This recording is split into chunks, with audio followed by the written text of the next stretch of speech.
अजय वर्मा जी, राहुल जी आ रहा हूं। अजय जी क्यों आप बोलिए ना कि मोदी की पॉलिसीज कितनी खराब है, आप बोलिए ना कि बीजेपी क्या नहीं कर रही और कांग्रेस क्या करेगी, आप बोलिए ना जनता ने आपको 40 से दोबारा 99 सीट तक पहुंचाया, आप कहते हैं मतलब आपके हिसाब से चलूं तो आप तो 999 तक पहुंचने का टारगेट रखे हुए। लेकिन मैं इतना कह रहा हूं, एंटी इंडिया स्टेटमेंट्स के साथ क्यों, देश विरोधी लोगों के साथ क्यों, देश के खिलाफ क्यों? देश के खिलाफ तो अजय जी आप भी नहीं है, मैं आपको जानता हूं, आप कांग्रेस पार्टी में, आपके साथ हम कितने साल से डिबेट कर रहे हैं, आप तो नहीं है देश विरोधी। फिर राहुल गांधी जी को कोई समझाता क्यों नहीं है कि देश विरोधी लोगों के साथ क्यों, जो पाकिस्तान के साथ खड़े हैं, जो चीन के साथ खड़े हैं, उनके साथ हमारे लीडर ऑफ ऑपोजिशन क्यों क्यों? राहुल जी। ऐश्वर्या जी, हाँ अजय जी सॉरी। ऐश्वर्या जी, अब जो आईटी सेल अपना एजेंडा लिख के पायरेटेड सीडी बदल देता है, वो लिख के हमें देगा कि लीडर ऑफ ऑपोजिशन क्या बोले, अब उनके हिसाब से चलाएं हम देश। नहीं मत चलाइए, मैं आपसे पूछ रहा हूं, अपनी पार्टी चलाएं। नहीं मैं आपसे पूछ रहा हूं, शहजाद के हिसाब से नहीं, भारत की जनता के हिसाब से, ओनली 3 पीपल पाकिस्तान के। मैं अजय जी आप ही से बोल रहा हूं, शहजाद के हिसाब से नहीं, भारत की जनता के हिसाब से, पाकिस्तान के हिसाब से तो नहीं बोलेगा ना भारत का लीडर ऑफ ऑपोजिशन। इतना लंबा पूछा जी, बोलिए।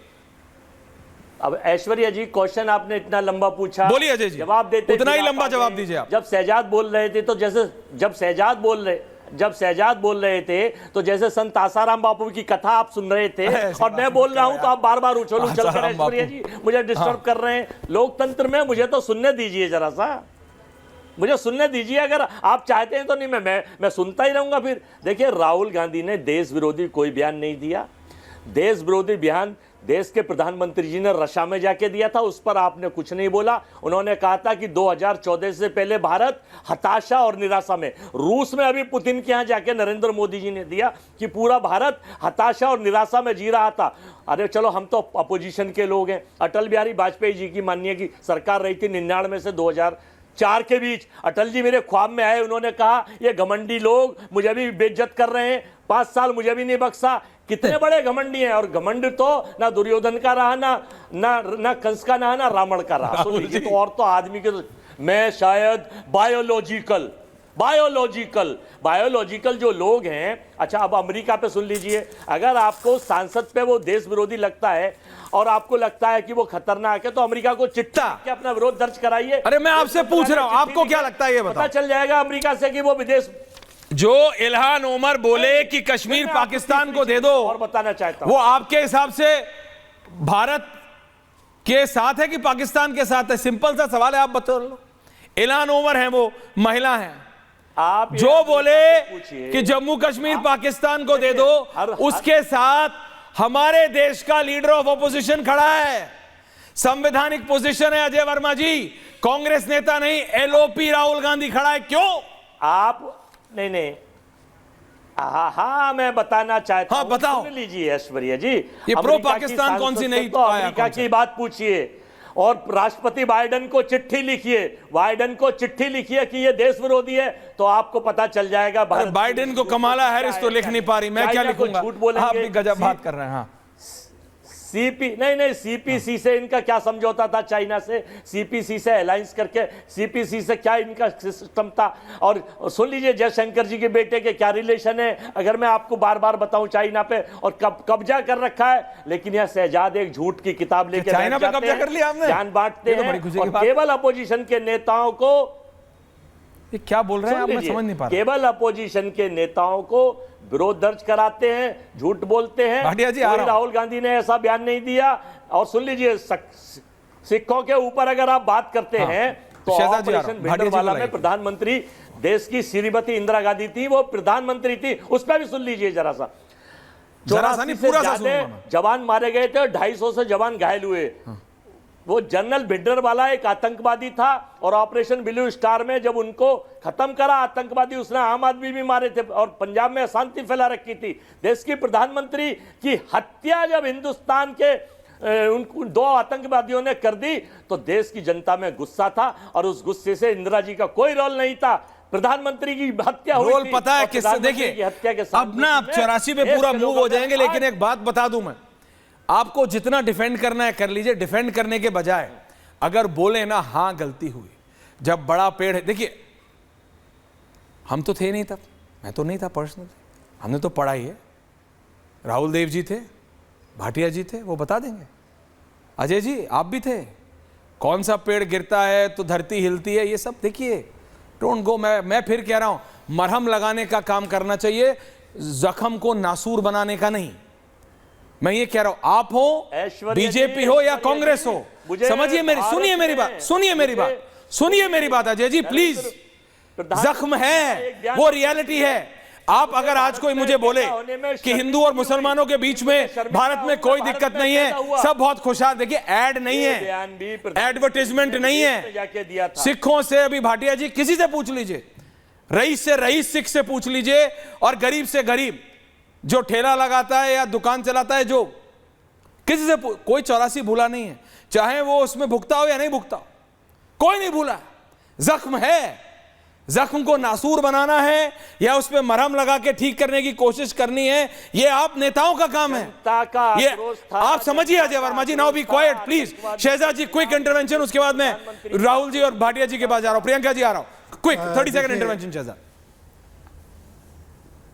देखिए, एक बात तो पता चल गई कि आसाराम बापू के परम भक्त कौन है, जो उनकी कथा और हरकतों दोनों का अनुयायी बनकर उनका हो सकता है बात सुनते रहते होंगे। परंतु मैं 2 सवाल क्विक पूछना चाहता हूं। इन्होंने कहा कि सिखों के साथ जो बोला गया राहुल गांधी के द्वारा बिल्कुल सही था, तो मुझे 10 सालों में 5 उदाहरण, मात्र 5 उदाहरण गिना दे ऐश्वर्या जी, जहां पर सिखों की पगड़ी, सिखों का कड़ा या सिखों को गुरुद्वारा जाने से रोक दिया गया हो भारत में मोदी सरकार आने के बाद। और दूसरी बात, और ये वैसे 1984 में तो बहुत सारे उदाहरण मिल जाएंगे।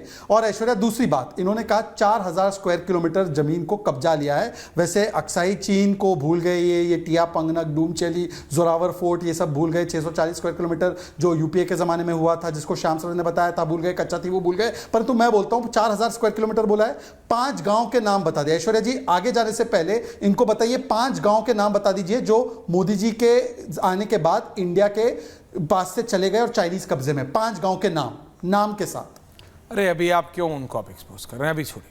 राहुल देव जी सुन लीजिए, अरे रिलैक्स लीजिए, नहीं रिलैक्स, इतना बड़ा क्लेम है, नाम तो लाए होंगे ना। ये 1 वर्सेस 1 नहीं कर रहा हूं मैं, प्लीज। राहुल देव जी, भाटिया जी, प्रियंका जी आ रहा हूं, दीपक भाई आ रहा हूं। Rahul Dev ji, you like Congress, you hate BJP, you like BJP, you hate Congress. मैं ऐसे कह रहा हूं, कोई भी किसी का भी व्यू पॉइंट हो, जो एंटी इंडिया कोई नहीं है भारत में, और मैं नहीं मानता हमारी डिबेट में भी कोई एंटी इंडिया है, और किसी भारतीय को एंटी इंडिया होने की क्या जरूरत है।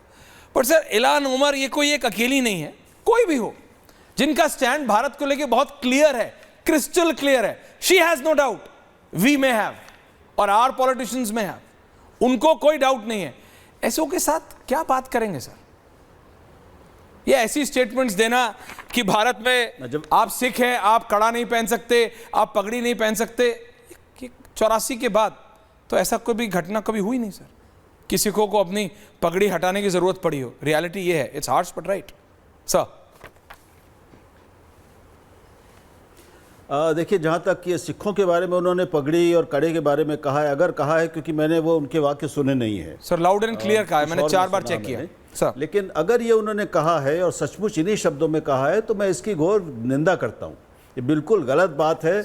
मैं नहीं जानता उन्होंने ये क्यों कहा है, किस आधार पे कहा है, और अगर उन्होंने कहा है तो उनको इसके उदाहरण देने चाहिए। वो जवाबदेह हैं अपनी हर बात के पूरा लिए। वीडियो सुन लीजिए, तो ये जवाबदेही मैं उनसे चाहता हूं कि अगर उन्होंने ये कहा है तो वो बताएं कि किस आधार पे कहा है और ऐसी कितनी घटनाएं हुई। तो मैं इससे बिल्कुल सहमत नहीं हूं। मैं इसकी आलोचना कर रहा हूं और सख्त निंदा कर रहा हूं। अगर उनके पास आधार हैं, प्रमाण हैं, तो वो पेश करें। दूसरी बात, इल्हाम उमर की बात। पहली बात यह कि मैं ये नहीं मानता कि राहुल गांधी सहित कोई भी, किसी भी प्रमुख पार्टी का या कोई भी भारत का सांसद और बड़ा नेता भारत विरोधी है या हो सकता है। ये आपने भी कहा, मैं भी ये मानता हूँ। राहुल गांधी को भारत विरोधी मानना तो एक अजीबोगरीब बात हो जाएगी। ऐसा नहीं, मैं नहीं मानता। आप बाकी लोग जिसको जो मानना है वो मान ले।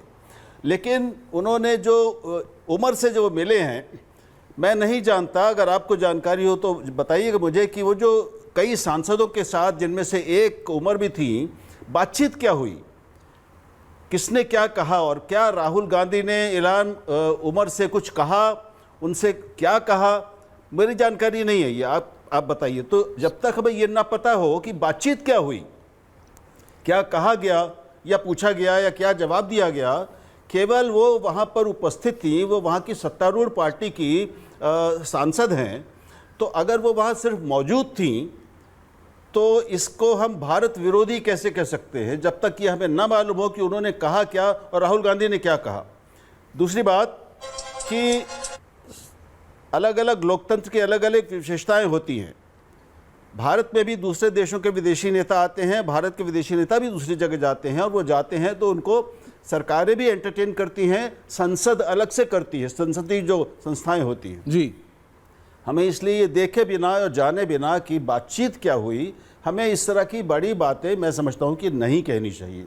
अगर मैं राहुल गांधी से ये भी उम्मीद करता हूँ कि उनको अगर मौका मिला हो, मैं चाहता हूँ उनको ये कहना चाहिए था कि उनको उस मीटिंग में इल्हान उमर से उनके भारत संबंधी रुख पर, उनके कामों पर विरोध प्रकट करना चाहिए था।